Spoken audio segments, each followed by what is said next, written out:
So, you want to play a recon agent but Sova feels too complicated? Then meet Fade. Probably the most intuitive initiator you can learn, and still one of the strongest in ranked. In this video, I'll show you everything you actually need, from basic mechanics to more advanced concepts that most guides don't talk about. So make sure to watch until the end, you'll definitely learn something useful. If you doubt me, I'm KGL. I picked Immortal 3 playing only initiators, and I'm working towards going pro. This guide is made for ranked, especially solo queue. How to get value consistently even without perfect team play. Later, I also make a full lineup guide. But today we're focusing on what actually makes you good on Fade on any map. So Fade is actually very simple when you break it down. Every ability you have will always serve two purposes. Either you get information or you create an advantage in a fight. And most of the time the best plays come from combining both. That's really the mindset you want when you play Fade. You're either like preparing a fight or making that fight fair. And one big mistake a lot of players make is using their util without intention. If you throw something and you don't know why, it's probably useless. So now let's get onto the ability of Fade. So first you have like the hand, the reveal, the eye. So your bread and butter play in ranked. Let's imagine you have a smoke right here. You're just gonna like throw a reveal and then shoot people through that smoke. Or maybe even like with the Odin, of course. You're gonna throw an eye up there. And you're gonna spam through the wall. This is really the most basic play you're gonna do. Reveal people and like shoot them while they can't fight back. Now there are two very common mistakes here. First is like a lot of players are scared to waste the reveal. They really want to get the kill on that reveal, you know? And so they're like waiting for the perfect moment, but the thing is, it's rechargeable. So instead of waiting for the perfect moment, you should think in terms of cycles. So for example on Lotus, imagine we're like faking A and going back to C. So the round is gonna be like a little longer. We're gonna play a little slower than before. So now I'm gonna throw the eye up there at the start of the round. And by the time we like rotate, entry on sides, plant the spike and all, I'm gonna get a reveal back for the postments. And now, instead of playing one reveal, I can play now two reveals. One to fake, and another one in postplant, maybe if you want to reveal city like this, if you want like to slow down the retake, you can do it like this. And you have twice as much opportunities to get killed on that. The second big mistake I see a lot of people doing is bad reveals. Let's imagine you want to get in front of the guy picking C mount like this. You know, you're on attack, you want to avoid the up, so you want to reveal. Let's say you like throwing it on the ground right here. And this is useless. Why? Because it's like wide open, like really easy to break.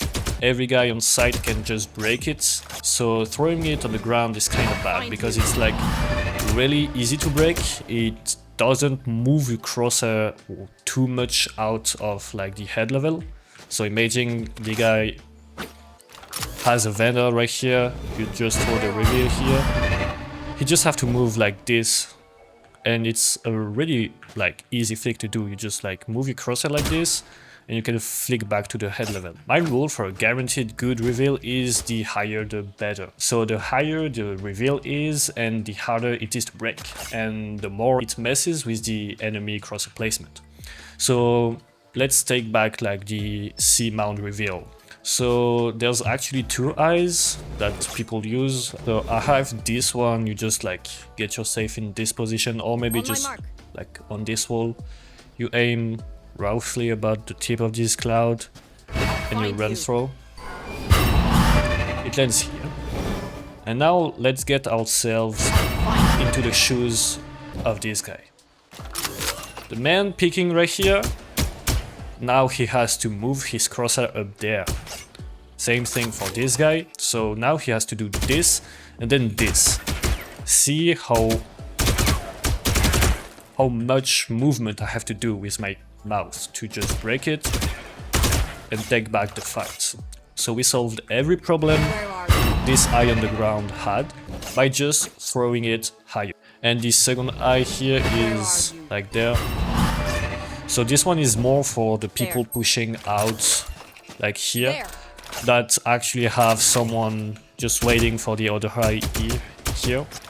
So now in order to break it, they have to peek out really wide in the open, so that's really uncomfortable. And like the guy mount obviously gets full revealed. This was one of many examples. For example, you have this eye on B, and like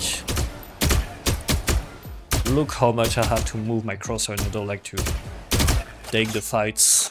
And like more generally, it's harder to see, so you might have like better connection. You might reveal more people by just throwing it higher.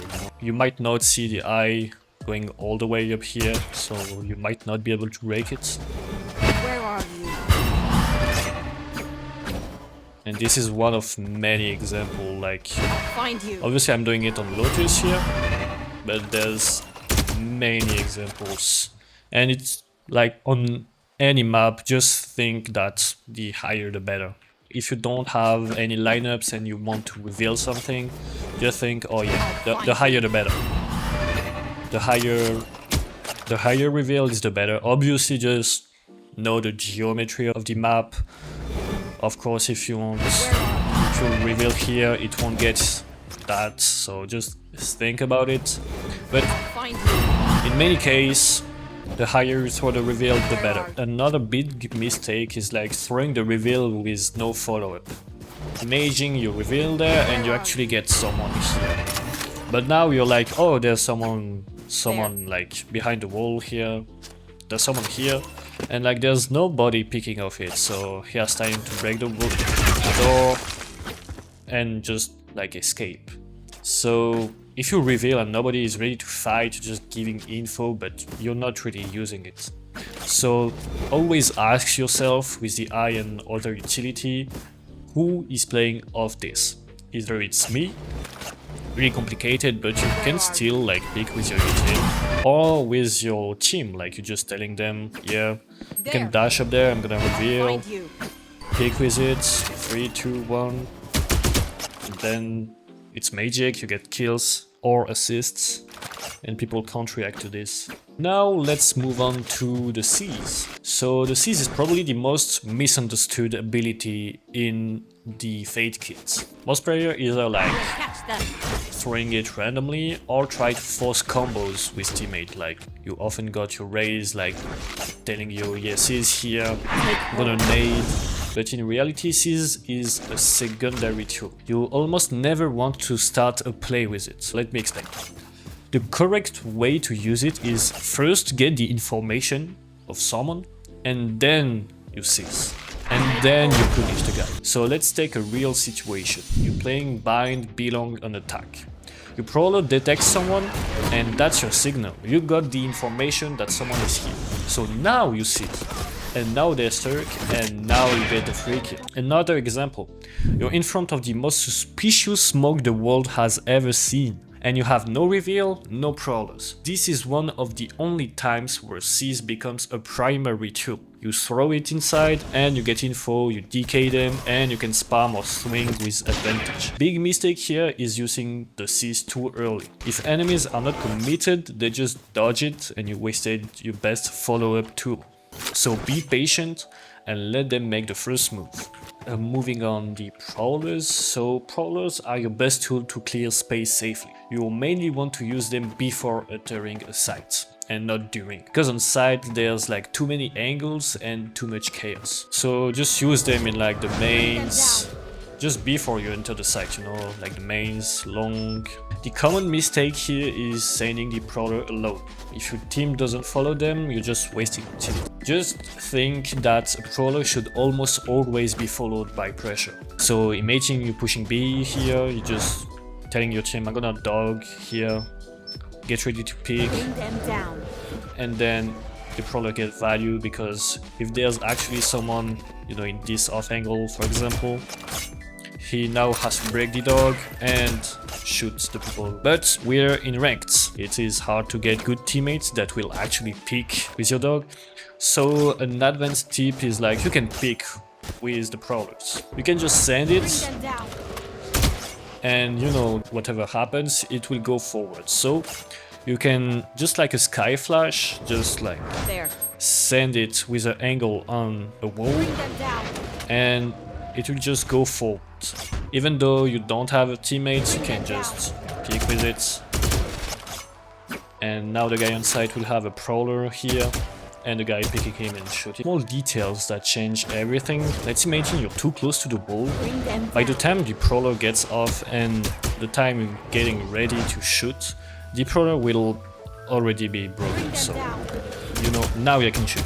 See how slow it is? I can't really pick of that. The guy holding it will have already broken the prowler and get ready to shoot me. So something you can do is actually curve the prowler. Bring them down. By the time it actually gets out, the animation will end and you'll be able to pick with it. Bring them down. Bring them down. Bring them down. Bring them down. Something that most people don't know is that them the down. prowler will actually tank bullet for you while you can shoot through. So the enemies won't be able to shoot through the dog. Obviously the prowler will take the damage, but you can shoot through. So if you want to pick alone with your prowler, remember to crouch. So you'll have a small advantage. The guy holding you might like shoot the prowler and then you'll get the damage, but you will have the full spray on him. And this is something really important. Fade is not just about info. She's one of the best initiators for taking fights. So when I was improving, I had one simple rule: never dry pick, always have an eye to pick with, or a prowler to pick with, or even a CS to take the fight. But like, if I have utility left, I'm not allowed to pick without using them. To keep it simple, I was just telling myself, yeah, I'm dying with no util left every round. Now let's move on to the ultimates. Fade ult is very straightforward but extremely strong. It basically amplifies everything you already do. Prowlers will get stronger because they can follow the mark that the enemies let on them. Enemies can't hear anything, so they, for example, they won't hear a reveal or a CS coming, so that's really strong because you're almost guaranteed to get value on that. On top of that, they're decayed, so again, really easy to shoot and kill. And again, the common mistake with the ult is to use it without follow-up. So if you ult and do nothing with it, you're wasting insane value. Honestly, one ult should be equal to one kill pretty much every time. So with that ult, you always want to push with it, to retake with it, or even clutch with it. In clutch, it's very broken because of one thing: the silence. As I told you before, the enemies can't hear anything while ulted, so they can't hear you reposition, and that allows you to take timings that should not exist. Now I want to talk about lineups. This is probably the most important part of the video, because this is where most players go wrong. When people start learning an initiator, the first thing they do is learn lineups. And that's a mistake, because you end up knowing lineups without understanding when to use them and why they work. And that's why they fail in ranked. Another common mistake is forcing lineup every round, and like, just because you know one doesn't mean you should use it. You should first focus on like understanding your abilities, like when to use the I, when to use the C's, why I should or should not prowler here. Also the timing of those, like, oh, I can reveal here, but I'm too far away to pick off it, so let me just get close and then I reveal. Something dumb like that, you know? And also just playing with your team, having plans with Fade, you know? Oh, I'm one of my ult, let's push A or C, so then I can ult on sides. And then you have great plans with your team. And then you add lineups. Lineups should always come on top of everything I just said. And the mistakes people do almost every time when it comes to lineup is forcing them to be the base of the pyramid. You want the lineups to be on top of it, not the base of it. And even pro players, they don't have like 50 lineups. They have a few, but they know exactly when to use them. Instead of copying lineups, you need to understand what makes one good. So first you have the position. Imagine you have a fabulous lineups that come up top of here, but you're too exposed. You're in the middle of everything, so you can't reuse it in the middle of the round. You have to use it at the start of the round, of the barrier, and that's all. You can't and you won't pick in the middle of nowhere to line up here and reveal rubble. That's pretty much obvious. So a good lineup keeps you safe and it's reusable in every time on the round. Then you have travel time. So if your reveal travels too long, the enemies see it and hear it, so they have time to react and destroy it. So I don't have really lineups, but imagine you reveal up there. Yeah, so let's take this eye for example. Imagine you just had a lineup that just gets here. Imagine this one on site, like the travel time is so long, he can see it like traveling all the sites. There. Landing here, but he can also hear it coming up from CT all the way up to behind him, so it's really easy to break. The best lineups are like either fast or difficult to hear and to react to, and the best of the best are like both. Let's take this one again for example. This is one of the eye I was abusing when there wasn't any of this wall. So this one actually used the full travel time of the reveal, but you can see that it's hidden behind the wall, so people cannot see it coming, and because of the wall they can't really hear it unless they're like focused close to the wall. Let me do it another time. Where are you? Like the only moment they can see it is like the one last second before it lands and reveal everybody. And then you have where it lands. So of course you want info, but more importantly you want pressure. Why? Because obviously you're gonna pick with it. Because as I told you, a reveal with no follow-up is useless. You always want to pick with it or create pressure with it so it gets value. When it comes to lineups or no, the higher the better, because it forces crosshair movement. And the final mistake I want to talk about is like trying to reveal everything. Of course you want to get info on your reveal, but remember that the more it reveals, the more it's exposed. So let's take B site on Lotus for example. You want to retake it, and in theory the best reveal would be like probably here, you know, you get A-Link, C-Link under site and a little bit of B main as well as this of Angle Heaven. So in theory this is the best reveal, but again, as it reveals everything, it's exposed to everything. All the spots are just like cold, A-Link, B main, this are all the spots it can also be broken from. So people under can break it, people main can break it, people on side can break it, people A-Link can break it. And just think about it. Yes, this is the best reveal, but does it actually get value? You know?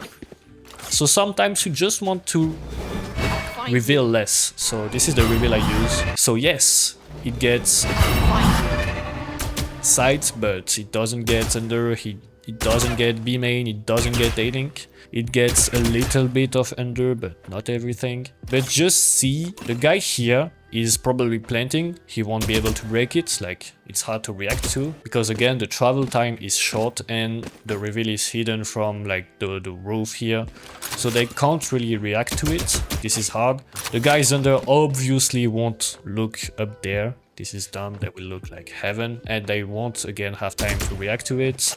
Pushing C-Link will look C-Link and not fucking up there. So this is the perfect example of a good lineups. The travel time is as fast as you can. The reveal is hidden and you can't really hear it. You know, the guy here obviously follow up with like a raise net, some util, so it covers even like the sound of it. It's hidden, you can see it properly. It's high, so even if the guy reacts here, you can now pick heaven and he has to move the crosshair from up here to here, or link or CT. So it creates value even though it gets broken. You get less info but a better positioning of the eye. So it's way stronger. In conclusion, lineups are strong, but they're not what makes you good at Fate. What really matters is your timing, the decision making, how you use your utility in fights, and all in all. The lineups are really like the cherry on top. Learn the agent first and then you add the lineups. If you made it this far, you already understand Fate better than most players. I'll make a full lineup guide soon, so make sure you subscribe and let me know which agent you want next. See you in the next one.